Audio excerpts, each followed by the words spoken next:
সাধু সন্তদের উপস্থিতিতে লক্ষ কণ্ঠে গীতা পাঠ হল শিলিগুড়িতে। রবিবার উত্তরবঙ্গ মেডিকেল কলেজ হাসপাতালের পার্শ্বস্থ কাওয়াখালী মাঠে এই গীতা পাঠ অনুষ্ঠিত হয়। সারা ভারত থেকে এসেছে প্রায় 1100 জন বিশিষ্ট সাধু সন্তরা।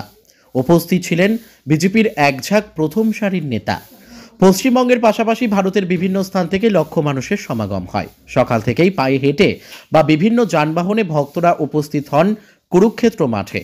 এদিনের মাঠে বিজেপি সাংসদ সুকান্ত মজুমদার, রাজু বিস্ট সহ দিলীপ ঘোষ, অর্জুন সিং, শঙ্কর ঘোষ সহ উত্তরবঙ্গের বিধায়কের নেতৃত্বরা। তাদের উপস্থিতিতেই কাওয়াখালী কুরুক্ষেত্র ময়দানে হল লক্ষ কণ্ঠে গীতা পাঠ। কেন্দ্রীয় শিক্ষা প্রতিমন্ত্রী সুকান্ত মজুমদার জানান, পশ্চিমবঙ্গকে বাঁচাতে হলে হিন্দুদের সজাগ হতে হবে। পাশাপাশি লক্ষ কণ্ঠে গীতা পাঠ অনুষ্ঠানের মধ্য দিয়ে বাংলাদেশে হিন্দু পীড়িত মানুষদের পাশে থাকার অনুরোধ জানান।